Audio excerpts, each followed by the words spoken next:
Hello, everyone. Welcome to the June 23rd edition of Trips and Traps. I'm Richard Migliore, joined by my main man, partner in crime, Ernie Munick. Ernie, we've got 5 races to look at today, 4 of them on the turf. No surprise there.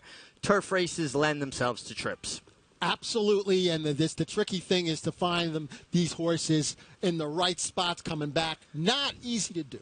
Well, I've been relying heavily on Ernie to scout out these races for me. My schedule's been a bit busy, and I like a couple that you suggested. A couple I was on already, but you just reinforced them for sure. But I like when you say trap also, and you're not afraid to. We've had a few of those in the last few weeks. No doubt. But let's start off June 15th, race number 6, and we are going to look at number 9, Swear By It with Manny Franco, and we'll circle him once he gets clear enough where we can distinguish who's who, let them sort themselves out of the gate a little bit.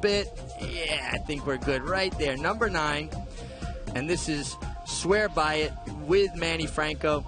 And I do understand what Manny Franco was trying to accomplish here, Ernie. He didn't want to be wide. He was trying to fit in, and I want everybody to keep an eye on this horse's head placement. She definitely kind of throws her head about a little bit when he's trying to fit in. Is that when it happens to me? I did right in there as the first time, and then there's even going to be a skip and a hop coming up with the up right in there. Well, I think when we watch the head, and we'll see, the 3-horse comes out a bit, and Manny has been intent on saving ground on the turf, and you're going to win more turf races by saving ground. And she got a little bit keen the second time, and again, I think we'll see it more clearly on the head-on. But now he's got terrific position. Yeah, and the thing is, he's got not only a good position, he's got to catch a couple of good fillies ahead of her. That's the problem, is that she's got a couple of good ones ahead of her. But still, given how ranked she is and given how she finished, just keep that in mind as we go through the turn, even beyond the wire, how this girl's going to finish. Well, and listen, he picked the right horse to follow, the eventual winner, the number 2, 4-star Crook with Irad Ortiz. He got to save ground. I really, watching him ride this race, I could understand every thought process as he did it. Sometimes I watch a race, don't understand what a guy's thinking. I think Manny Franco had one idea on his mind: save as much ground as possible early. He comes out to follow the eventual winner. And I just have to say, personally, I think he was 3rd best on the day. In spite of the little bit of rankness down the backstretch, he did what you're supposed to do in turf racing. Got it. And, Meg, I don't disagree. This is more of an I wanted to ask you about the horse's behavior on the backside. I also like the way she finished. She really kept going beyond the wire, so a stretch out would not be a problem. She runs into the second horse. That could be a problem. Well, we're going to keep an eye on here, and you can see the red cap just kind of in behind another horse there, but that's who we're going to be looking at. And I want you to pay particular attention to this filly's head carriage. So you're going to see horse going to come out from behind cover there. That's the first time she kind of hopped to get back inside of those horses. And you can see, and there again, I think she got a little bit keen when she got a little more daylight there. But if he doesn't move here, he's out here somewhere. And on the turf, you can't be that wide unless you're much the best. And I think he had the right idea, the right intention. The filly maybe didn't cooperate 100%. I thought she ran well. I think if she comes back with the same group, obviously the winner's out because she won that condition, 4-star Crook, but she's still going to have to deal with Capriana, and I don't know what she's going to be able to do to make up that 3 lengths difference. You're talking about stretching out because her gallop out was good, but that could lend itself to her being even keener, because if she goes 1 mile and an eighth, the pace tends to be slower. So unless he allows her to go on and maybe set the pace, I think she could even be a little bit keener than she was on this day. Okay, it's very interesting, Phil. Sometimes, Mig, it's just the course of a horse's career that's fun to follow. The development of a horse that's very interesting to me. This is one of them. By the way, this was first time for Nick Essler. Not easy to get a horse from Chad Brown and maintain. I think this horse ran as good a race as she had run for Chad. Well, and honestly, she has a right to improve as well. November 5th or November 9th last year was the last time she ran. Right. So she had to be a little fresh. Maybe she'll set a little more. I like this filly. I think she'll be good going forward. I still have a hard time seeing her make up that kind of Capriana. Understood. That's my opinion, but it'll be interesting to follow her. No doubt about it. All right, well, let's look at our lone dirt race on the same card, race 8, June 15th, and we're going to be looking at number 2, Breaking from the Rail, and that is Sam Sparkle. And this is another case, Ernie. I think this horse got a good trip under Joel Rosario, who, by the way, I think is riding lights out. I think this horse just needs a little class relief. Yeah, there's no doubt about it. Now, we're going to have 2 horses coming up who have, incredibly obvious trips. This one there's no problematic trip, Mick. But what we're looking at here is at number 2 in the third slot right now, in that almost in a pocket, not quite, but a horse who is 21-1, who is chasing it's a strong field. Has been running for against these all winter.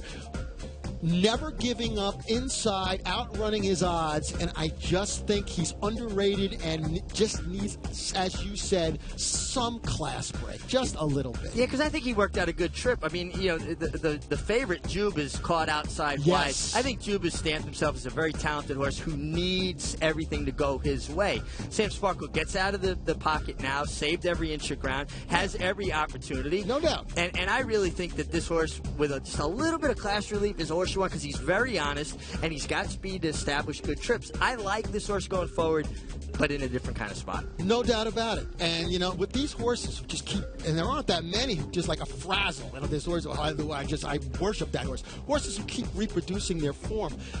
They're special no matter what the level. Sure. And I always wonder, when is it over the top? When are they finally over the top? Some of them, amazingly enough, stay pretty close to that top. I'm wondering if he's one of them. Well, you like a horse that's consistent, shows up every time. Couple comments out of the race. The winner, Chief Lion, I think can step up to bigger and better things. I think this horse probably has stakes in his future. Captain Sirius, towards the back of the pack, as we were watching the horse we're watching, Sam Sparkle, took a couple bad steps. He was fine. He no issues physically there. Looks like he's gotten in a habit of maybe propping or maybe a stifle locking a bit when he gets in a bit close. But that horse was fine, and I wanted people to know that. That's great. And as you mentioned before, Juba, a bit of a tough trip. Juba's got a fan club online. He's a very handsome guy. And when he gets, as you said, when he gets everything right, he's pretty good too. Juba, talented. A lot of horses can throw a punch. A lot of horses can't take a punch. He's, to me, might have a bit of a glass jaw. He needs the right kind of trip. I like Juba, can run, but he needs things to go his way. All right. Let's turn the page, move on to June 16th, race number 5, and we are going to be looking at, also, again, number 2. And this is, I think, a very, very obvious trip, and one that, again, we talk about when we look at a rider and the thought processes. Sometimes I have a hard time getting in another rider's head. This horse had a very difficult trip. Yeah, this is a whole lot of shuffling going on, as Jerry Lee might say. But the thing is, Mig, what he tries at some point. Number 2, it's Junior Alvarado on the 2, and you can see in those silks now about 7th inside in that yellow cap. At some point, he's going to try to get in it. Does he just not have enough horse? There's a lot of shuffling that's going to happen. It's going to get much worse from here, ladies and gentlemen. Yeah, I mean, this horse is basically bottled up, and you don't blame a rider for that. And you know what? This horse doesn't look entirely comfortable inside. Kind of head keeps coming up, like basically running with the emergency brake on a little bit. Maybe he's a horse that just needs to get clear when he makes his run. I mean, Junior's trying to do the right thing. Go forward. You're going to watch the horse right in front of him. Right there, he gives the one horse is going to steady, and that creates more problems for him. He's going to steady as well. And you see right there, he kind of comes back in his face a little bit. You don't know how quickly that horse is going to slow down, so you got to be on guard for it. Now he winds up getting shuffled back. But again, I don't think the horse is helping him in this spot because he looks like he's a little bit tentative, the horse, about being inside. Yeah, that's very interesting. Now, don't lose track of the 2 people because you're going to see he really, at never at any point except the very end, is asked to run because there's nowhere to go. Mick, when you're on a horse, you can, when you're the jockey, you can sense when a horse is unhappy inside. It's kind of like driving a car with the emergency brake on. Now you can see Junior tried to get out. There was no place to go. He went back in. Now he's going to get after him, and the horse actually gets to running a little bit, never looking completely comfortable. And you're going to see he's going to run out of room again late. Yeah. This was a horse that had a ton of run and very, very little place to go. And an unfortunate trip. I would like to see this horse be able to get clear when he makes his run. I think he's going to be more effective that way. But when you're on a horse that doesn't want to run inside, Ernie, just to expound on it, it's like driving a car with the emergency brake on. You're hitting the accelerator, but you're getting that resistance. Junior was hitting the accelerator to go forward, but he was getting that resistance, and that's the only way I can explain it for someone who hasn't ridden a horse but's driven a car. Think about driving your car with the emergency brake on. There was one spot in that race where there's no doubt that Junior went, boom, he really threw his hands down, and I think that's what happened in there. The horse, there just wasn't enough, and then the shuffling back. But when you're a horse who needs to be outside on grass, doesn't that become a little bit tricky? Because now you're in danger of having a horse who's going to get hung wide. Get hung very wide. I think this horse might have won with a wide trip. But interestingly enough, as we get to Saratoga, we're going to be looking at horses going true two-turn races. These aren't true two-turn races when we go a mile and a 16th here at Belmont Park. Right. So the key then is to save as much ground as you can with a horse like that on the first turn, because you're going to have to give it away on the second turn. Got it. All right, let's move on. June 18th, race number 9, and we are looking at number 7, Dendrite, another horse that I thought had a real trip, a horse I want to follow back, and I want to follow back on the stretch out. This horse probably not fast enough to make the lead in a group like this, and we're talking about right here, number 7. Not the greatest circle in the world, but you get the point.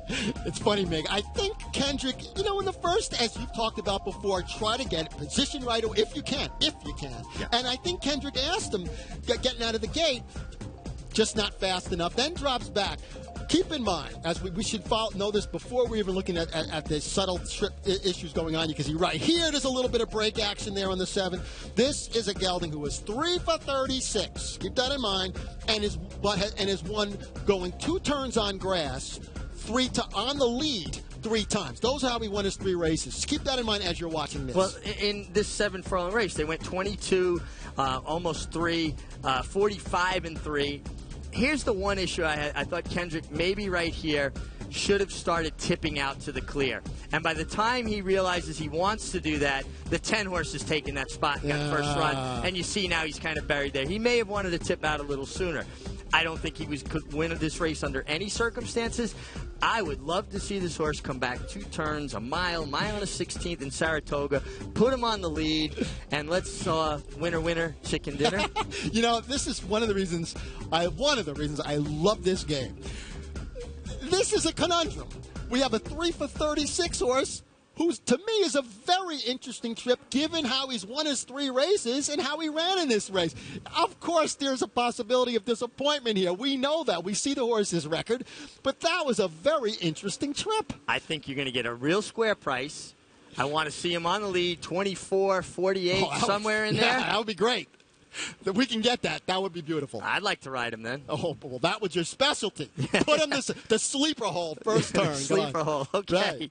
All right, our final race, and a filly that I thought ran terrific. June 19th, race number 4, Sassy Little Lila. She's on the far outside. Terrible post for a first-time starter going 7 furlongs. And we're going to just let them clear out a little bit so we get a little better view of her. Yeah, that's good. You can see number 10 right here, Sassy Little Lila. Now, she caught my attention on a number of fronts. First-time starter. First-time starter by Artie Schiller. Yes. I got a soft spot there. No doubt. One of my dogs is Lila. Oh, baby. And I call her Sassy Little Lila all the time. Oh, my soul. And then I like the way she looked in the post parade, and I did make the comment watching the post parade. This is a horse. I like the way she looks. Could maybe be a little tighter. She ran a winning race. She was caught wide every step of the way through no fault of the rider, Lou Saez, just a poor post. A very interesting trip, although obvious, of course. However, they paid $115,000 for an Artie Schiller. You don't see that often. I'm not saying they're not out there and they're not beautiful, but, this was a pretty good chunk of change for this girl. Well, and again, here, look how wide she is at this point. And it's not that she tipped out wide. She's been that wide the entire turn. To be that wide and be beaten a length and a half, I think she ran the best race on this day, and she's going to improve. Yeah, and the trainer is very adept, mostly out of town. Brad Cox knows what he's doing. Very high win percentage, and I'm really looking forward to seeing her get some sort of a trip next time. And she doesn't look speed crazy.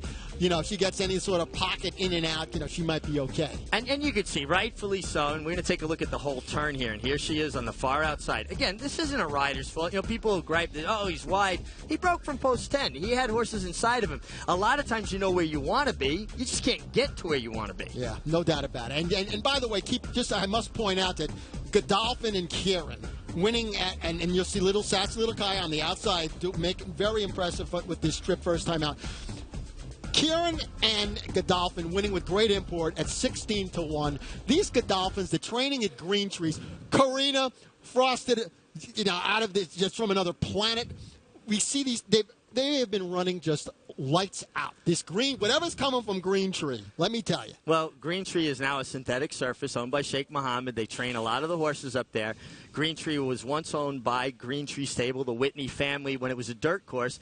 And you can go back to the history of Green Tree and the champion after champion that trained there, going all the way back to Tom Fool. Unbelievable. Up to current day, and we saw what Frosted did here in the Met Mile.